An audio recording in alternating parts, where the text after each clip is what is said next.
When a stubborn HOA tried to bulldoze a man's land using forged documents and fake authority, they never expected the quiet cartographer to bring their entire empire crashing down. Monday morning, 8:12 a.m., I step into my yard with my coffee still warm in my hand, only to see a giant yellow bulldozer ripping through my brush line like it owns the whole valley. The engine growls, the blade drops, and my new acreage is suddenly being flattened without a single warning.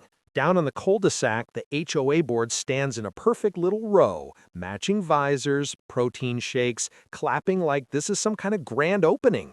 I wave my property deed in the air. The bulldozer answers with louder beeping. That's when I finally grab my phone and call the sheriff's office.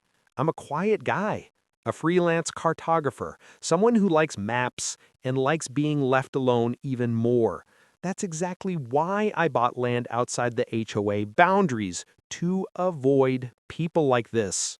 The mastermind behind this chaos is Priscilla Mott, the self-declared queen of Juniper Bend.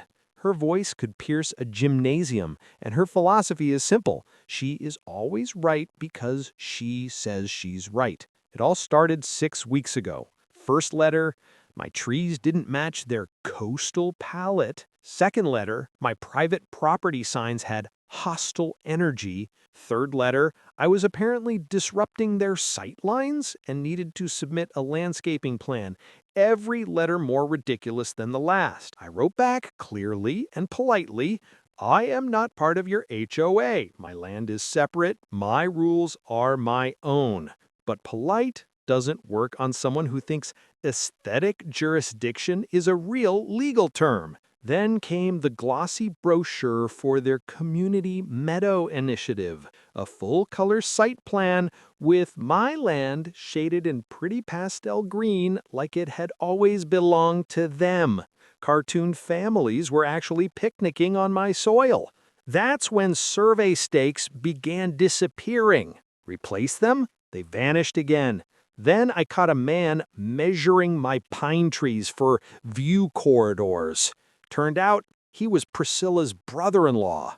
Priscilla posted on Nextdoor claiming I'd annexed HOA green space. She even uploaded a photo taken at a deceptive angle to make it look like my signs were on their trail. The comments exploded, with strangers calling me selfish and hostile. But the real explosion came at dawn. A full contractor convoy rolled in. A bulldozer, a skid steer, trucks loaded with sod.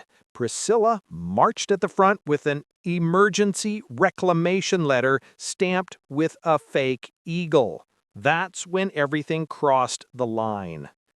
20 minutes later, the sheriff's SUV pulls onto my gravel drive. The deputy steps out, takes one look at the bulldozer, and sighs like this is the third HOA disaster he's handled today. I hand him my boundary survey. He studies it, eyebrows rising slowly as he traces the thick black property line, clearly showing I'm outside the HOA. Priscilla leans in like she's trying to mentally redraw the map. The sheriff turns to the driver and tells him to shut the machine off. The engine coughs, rattles, and dies. For the first time that morning, the yard goes quiet, and Priscilla's face turns a shade of red I've only seen in traffic lights. She waves her clipboard like a magic wand, insisting the land is part of a community improvement project. The sheriff asks her one simple question: "Where's your legal authority?" Her mouth opens. Nothing comes out. The sheriff informs her that unauthorized land alteration is a criminal offense, and trespassing, and vandalism, and he says her favorite word: consequences. Within minutes, the contractors start packing up. The skid steer rolls backward, the sod truck rattles away, even the bulldozer creeps off like it feels guilty. Priscilla approaches me with the stiffest smile in history. "We just wanted to beautify the area," she says. I answer with just 2 words: "Not yours." The sheriff asks me to sign a statement for the incident report. I happily do. Priscilla refuses to sign hers. The sheriff notes that too. The HOA board starts arguing among themselves. One member says she never agreed to bulldozers. Another said she thought it was just a landscaping refresh. Priscilla storms away like a short-lived dictator. I watch the last truck disappear down the road. My brush line is messy, but it's mine. My land, my peace, my boundaries. And Priscilla? She never sent another letter again.